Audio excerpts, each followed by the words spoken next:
What's happening, guys? Welcome to the Fallible Man Podcast, your home for all things man, husband, and father. We provide content to help men be the men they want to be. My name is Brent, and I am the Fallible Man. Hey, on today's show, we're going to talk about the fact that men need a challenge, guys. It's just a fact. Men need a challenge. The value of doing hard things in your life is incredible. We're also going to talk about what kind of things you should take on. And if you stick around to the end, you find out how to stay more motivated to do things well while you're taking on these challenges. Guys, I appreciate you joining me today. Stick around after the intro and we'll get started.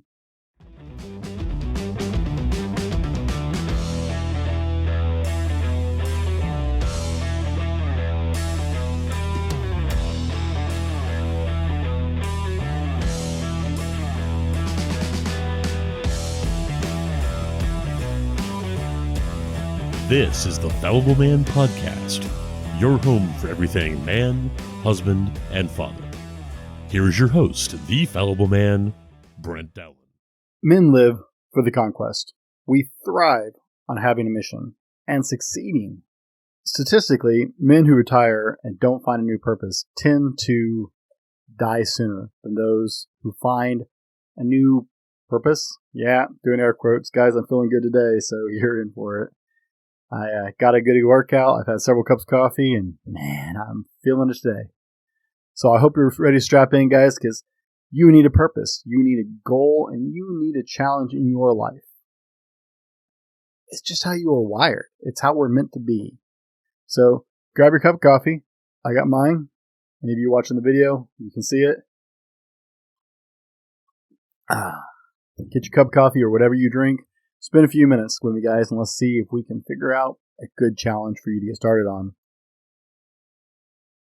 Have you ever noticed it? So I worked in a retirement home when I was younger. I was a maintenance guy for a nursing home, and it was an incredible experience. Though I wasn't medical staff, I interacted with the people who lived there on a regular basis, like daily. I was in their rooms. I was helping push wheelchairs when needed, and fixing things in their quarters. That way that they were taken care of. It was actually a really nice facility. And so we took great pride in letting our residents live their lives as free as possible with their medical conditions and their age. But it was amazing the amount of women that outnumbered men. Now, statistics will tell you that men don't live as long as women. That is a statistical fact. And I would wager, we've already discussed, I'm not like a brain surgeon or anything, I would wager that it's because of this very fact. When men run out of challenge, when men stop having a purpose, that's when they tend to die. It's a crazy phenomenon, and there isn't a lot of scientific research behind it. But you think you're looking forward to retirement? I'm 40 years old. I have a long time till I can retire. I'm trying to, do other things so I can build up a little more income so I can retire a little sooner, just because I want to have a little more life. I don't want to wait and work till I'm 67 and have a couple good years. Maybe if I'm lucky to enjoy grandkids. I'd like to have more time than that. So, and I encourage you, pick up a side hustle and something to do, because it will help you transition into that retirement. Because just because you retire from your main job doesn't mean you have to retire from whatever you're doing on the side, right? So that's one way to keep your mission going. That men are really not designed to sit idly. It's just a really, I'm going to say really a lot this episode, I think. It's just a strange phenomenon, guys. So, it's your life, however much of it you got. And being bored, being idle, not like bored, like I went home and I didn't know what to do with my time tonight. If you're that bored, comment down below. I have a load of suggestions of things you can do. I have the exact opposite problem. I don't have time to be bored. So being idle, not having a mission, not having a goal, not having something that you're working towards or for, really seems to mess up our heads and indirectly messes up our bodies. It's really crazy. So it seems to be more than that, though. Okay? Long before retirement. Comment down below if you're listening in the podcast on a podcast app. I know you can comment there, or if you're watching this on YouTube, check it out there. Comment down below and tell me what, if you're in that age group where you are close to retirement. I've had several coworkers retire in the last year with the coronavirus thing. The company they worked for gave them an option to opt into retirement a little bit early and actually paid them more to do so, so they wouldn't have to lay other people off, which was a really cool deal. I'm really stoked for that company. That was an awesome move on their part. But comment down below. Let us know if you're listening. You've got a lot of wisdom. If you're getting close to retirement, you've got a lot of life experience to offer. So comment down below if you're close to that and what you're going to do when you retire. Now, like I said, it happens before that, though. It's not just when you get to retirement. It seems to happen if you just don't have a mission in your life. Men tend to lose drive. We become lethargic. Men are actually very prone to depression when they don't have a goal or a mission to be involved with. So if you're suffering from depression right now, I'm not a doctor. Please consult your doctor or whatever, but weigh this concept while you're working through it, okay? What is your mission? What is your goal right now in your life? Because if you don't have one, I'll bet you that has something to do with it, guys. It's a weird phenomenon that you need to have a mission. So, doing hard things gives you a sense of accomplishment that your job may not provide. We have moved into a society where we encourage people readily to go towards more white-collar jobs.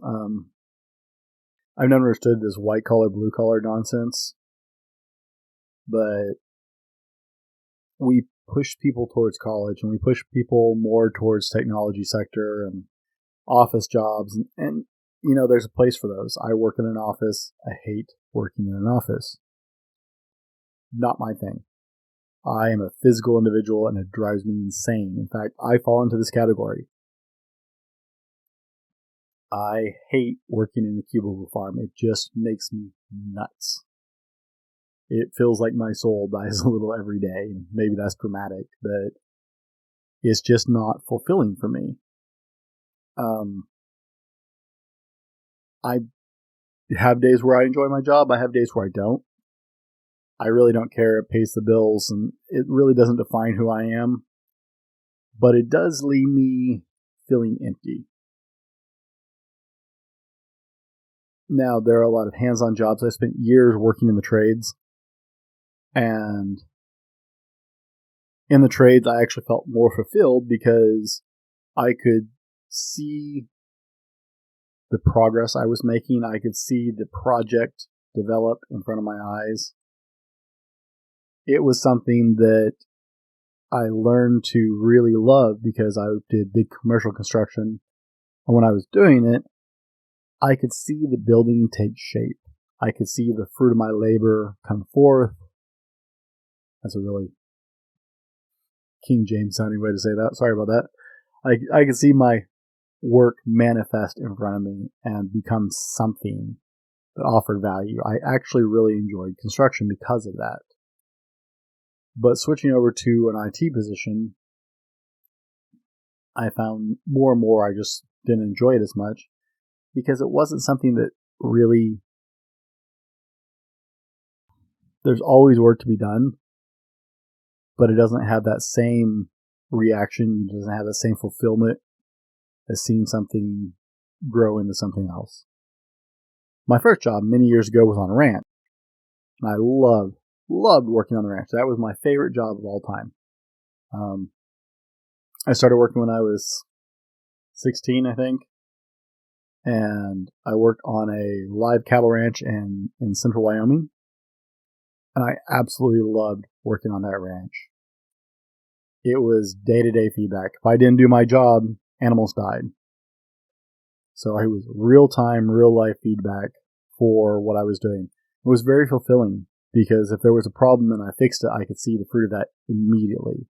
I could see the herd be healthy and grow and expand as we had new calves. I could see sick animals get better as we took care of them. It was a very instant gratification kind of job as far as seeing the value of what I was putting in it. I felt good. I went to sleep and I slept well every night. Not just because it was hard work, but because I felt good about what I was bringing to the table.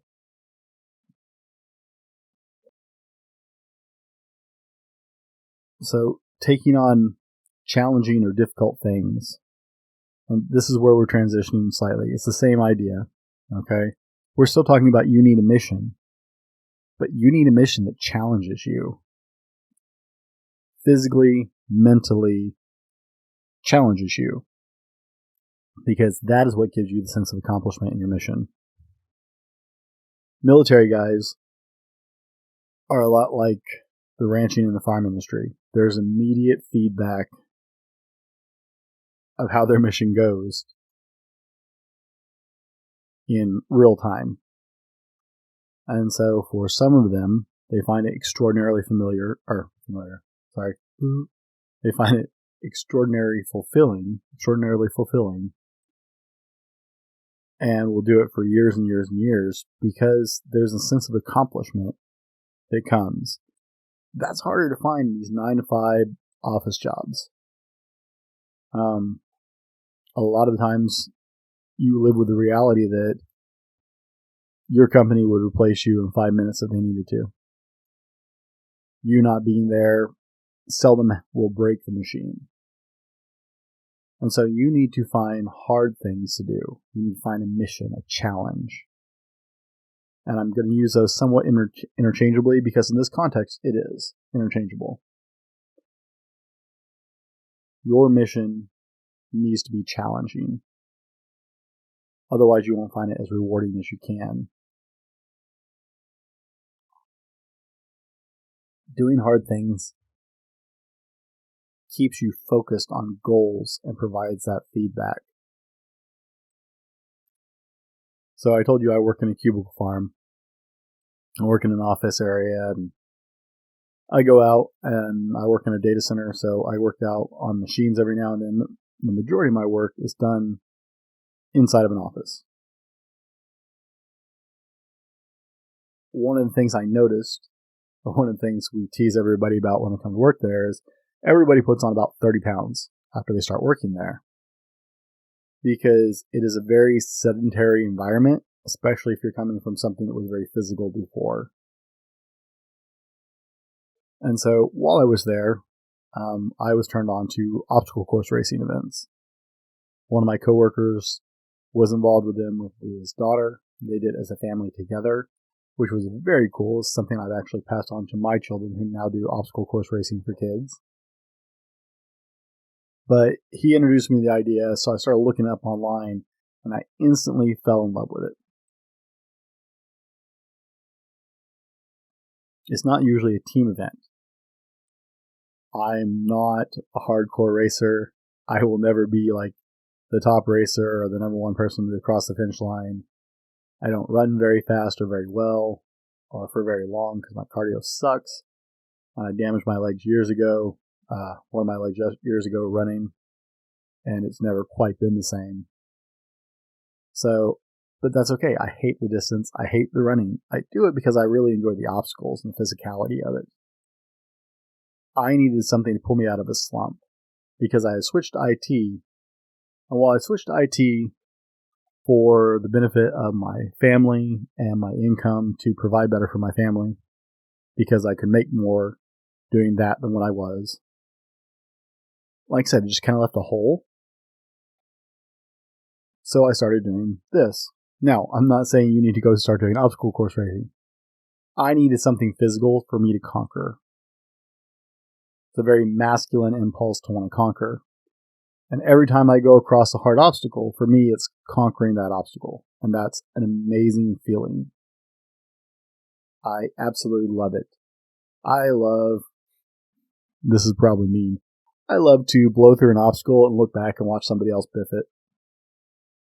Because it's very satisfying to know I got through it okay and somebody else didn't. It's like probably really jerky to sound that way, but I love obstacle course racing because of that physicality. It gives me instant feedback, but it also gives me long-term goals. I know I have to stay in better physical condition to be able to do those things. So having that challenge, having that mission to go do these events, and I sign up, I'm signed up a year in advance on these things. So I know the dates on them. It keeps me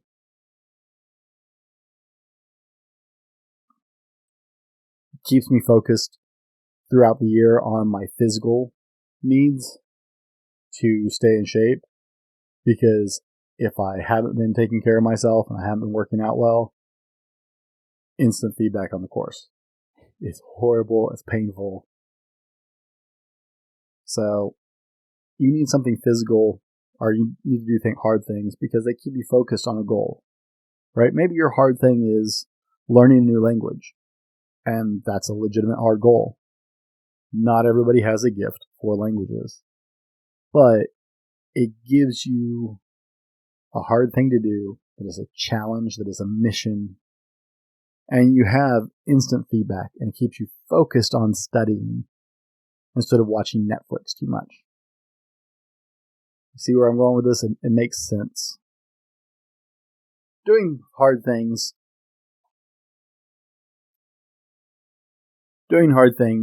helps you with your self-respect and self-esteem as well. Now, I could easily say I have a really good job and I get paid pretty well and yay, but that's just not me. Picking up an axe and splitting a log in one shot, that helps my self-esteem. Turning a wrench on my motorcycle and figuring out what's wrong and fixing it, that helps my self-esteem. Hitting the gym and lifting weights that I couldn't lift before, that helps my self-esteem and my self-respect. There's this correlation between doing difficult things. You need a challenge, you need a mission to keep you focused on your goals, to give you feedback, and to help your self-esteem and your self-respect. Men need a mission. Guys, we're going to cut away for just a minute for today's sponsor. Stick around and we'll be back in just a minute. Today's episode brought to you by thefallibleman.com. That's right, it's us. Head over to www.thefallibleman.com and check out our blog, updated twice a week with new content and links to all of our social media offerings. Tag or search us at The Fallible Man or at Fallible Man on Facebook, Instagram, Twitter, and other social medias for daily content. While you're there, check out our Attitude swag, shirts, cups, stickers, and more. Again, that's www.thefallibleman.com. Now, hope you enjoyed our sponsor. We're still not famous or even Insta-famous yet, so I'm still my only sponsor. What do you know? But hey, I like the video. My friend did the voiceover. He's got an amazing voice, right? Comment below if you like my friend's voice on the intro and sponsor commercial. Comment below. Tell me how much you love his voice. He would love to see that. He has his awesome voice for it. But on with our show, guys. The question is, what kind of hard things should you be doing? Well, we already decided the hard things were good for you. That they provide you the feedback you need and the focus you need and the bump to your self-confidence and your self-esteem, self-respect for yourself. But what do you need to do? Do you need to go do obstacle course racing like me? Maybe that's not your thing, and I respect that. Okay? Do you need to go hit the gym? I think everybody should work to stay in shape. Guys, it does not get any easier the older we get. So I think everybody should work to stay in shape. but I don't think you necessarily have to go to the gym to do that. I have a lot of respect for all the different disciplines when it comes to fitness. So if you're a calisthenics person, knock out the calisthenics. I had enough of them in the military. Don't want to do it again. But I still throw in some push-ups and stuff like that, even though I hate them. If you're a running person, my wife likes to run. My wife loves trail running. She has no desire to do the obstacle course racing like I do, but she does like the distances because the races I do are anywhere from 3 to 14 miles. So she loves the distances. Really excited because Spartan has put in a trail event finally with no obstacles, and she wants to do that. Coronavirus kind of killed her first race for that this year. She was really bummed about that. But she likes to run. I have no idea why anybody in the world likes to run. And yes, I know exactly what a runner's high is. Okay, I used to run. I still hate it. And I don't know why anybody wants to do it. But hey, respect. If you like to run, good for you. Get out and run. That's awesome. If you want to Zumba your way to a fit body, I'm not sure how that works. But hey, no hate, no shade. If that's your thing, that's your thing. All right. I think everybody should do something physical. And so I'm going to say, number one, you need to find something challenging that is physically challenging to keep you healthy. It's not enough to eat well. You need to find something physical to keep your body moving. The amount of research is stifling. I read a lot of workout and fitness journals. I need more coffee for this one. And the evidence is overwhelming, guys. Diet is incredibly important, but it's not enough. You need to work out physically. You need to get active, go to the park and play basketball. I'm not a basketball player. My brother-in-law loves to play basketball. So maybe that's what you like to do. Go play basketball with your friends. You don't need a net. All right, old school, we'll just play with hoops. Hey, worst comes case, since they seem to be taking down hoops everywhere to keep us from playing basketball, cut the bottom out of a trash can and tack it to the board, man. We'll go old school. If your thing is swimming, my father swam laps for years. That was one of the things he likes to do for workout. My siblings and I were all on swim team. And so swimming was a big part of our lives. And we were in a really great shape when we were swimming all the time. So, find your thing that's something hard. Push yourself. Don't be one of these people who runs on the same treadmill for 15 years and never changes their life. Go run sprints. Go run farther. Go run faster. But challenge yourself. And pet peeve on this. Don't be a ticket puncher, okay? Showing up at the gym and doing your pansy little workout that doesn't actually leave you sweaty, tired, or worn out, or feeling like you worked out. I'm not saying you have to grind yourself into the ground, guys. But I was at the gym today, and in the amount of time it took me to do my deadlift session, I watched a guy come in, do a couple exercises. He was kind of all over the place. It was obviously he didn't have a plan. It wasn't really enough weight. Like you could see, he wasn't struggling with any of it. And he was out before I finished my deadlift session.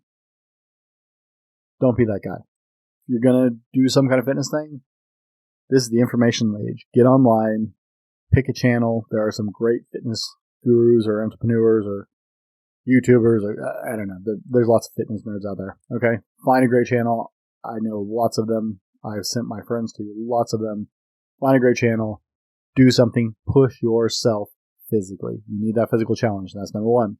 Number two, something educational. You need to keep your brain going. That's right. We're going to go through three because I think there are three different things you need challenges for. Spoiler alert. Getting ahead of myself. I think there are three different things you need challenges for, guys. I think you need something physical to keep you healthy. I think you need something educational. Push your brain. Learn a new skill. I don't know what it is, as adults that we have this idea that we should stop learning, that you should never, ever, ever, ever, ever, ever, ever stop learning. Learn a new language, learn a new skill, learn a new hobby, learn how to code, learn how to do something better. Learn. Push your brain. You need a challenge mentally to keep your brain young and healthy. Number 3. This one's where some people are going to argue with me. You need a challenge that is something useful to offer to others, to keep you focused on your community at large. Now, maybe your community is your church, or you help out with the local Boy Scouts or Girl Scouts. Maybe your community is the Chamber of Commerce in your town. Maybe your community is the school in your area. My wife is a very active part of the parent volunteer committee, because apparently we don't have PTAs anymore. So that was a weird thing to get used to. My wife is very active in the parent volunteer committee at my children's school. Find something challenging that engages you in the community and the world around you. You are a man. Your responsibility is to lead the way by paving the way. Okay, actively leading means setting the example, setting the pace. So you need something challenged. Go find something. It can be a men's group. It can be a mentoring program. Find something that challenges you to be better, that serves your community. You will not regret that ever. There is nothing better than being able to give back, guys. So give back to your community. Challenge yourself to find something useful for somebody else. So if you stuck around with me this long, I did promise you I would help you stay motivated to do these challenging things. And I'm not a liar, because I think men should be honest, even if it's painful. The truth is so much more fun most of the time anyway. So, here is how to make it easy. You're going to laugh. This is simple. So simple you might not have even thought of it before. To make it easy to do challenging things, take somebody with you. Not an equal, not a partner, someone who is on the same level. Take somebody with you. Let me give you an example. When I started doing obstacle course racing, one of the first things I did was talk one of my best friends into doing obstacle course racing with me. Now, this is several years ago, so I would definitely call him an equal in many ways at this point when it comes to obstacle course events. At the time, he was barely starting his fitness journey. He was severely overweight and is still battling weight issues. He's a computer nerd and has been for years, and so years of just working at a desk in a very sedentary environment has taken its toll. But it's one of the first things I talked him into when I started doing it. I knew I was sucking the mileage, but I was pretty good at monkey bars and crawling under barbed wire and stuff like that. The obstacle course was my favorite part of basic training. Believe it or not, I actually asked if we could do it again. So, to make it easy, find somebody who is not as far along the trip as you are even, and take them with you. Whether that's finding a friend who needs physical help, isn't as strong or isn't as active as you are, or whether it's somebody who maybe you've started learning a new language, or maybe you've started learning a particular new skill. Find somebody you can teach. And guys, this is easy. This doesn't have to be another man your age. This doesn't have to be anything specific. This has to be a person. So you know what? I say get back to your community. Find a kids program or your kid that you can help grow as you grow. Find, spouse. Ooh, that was sharp, sorry. Find a spouse or your spouse and help them along their journey as well. Find somebody to make the trip with you. And let me tell you why this makes it easy. I taught for years, okay? I've taught in various capacities since I was in elementary school. I grew up a preacher's kid, so I helped my mom teach kids my age and younger in Sunday school.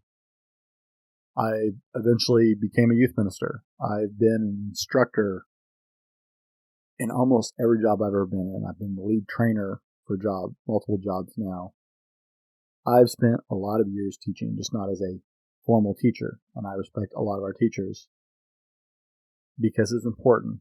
But one of the things I've learned from it is when you're teaching somebody else, you take responsibility for them. When you take responsibility for them, it is easier to stay accountable because you want to not waste their time and you want to help them along their journey. So, find somebody that you can help who is not as far along as you are, and your challenges, you'll start knocking them out and you'll have to find more. And when you run out of one challenge, find the next challenge. Whether it's physical, educational, or something social in your community. If you don't have multiple challenges going, find them to be involved with, guys, because it will wear you out to not be challenged and to not have a mission. Do something hard, build some fortitude, be the man that you're meant to be. My name's Brent. Thanks for hanging out with me, guys. Be sure and like and subscribe. Follow me on all of our social media content, and I will see you at the next one. This has been the Fallible Man Podcast, your home for everything man, husband, and father. Be sure to subscribe so you don't miss a show. Head over to www.thefallibleman.com for more content and get your own Fallible Man gear.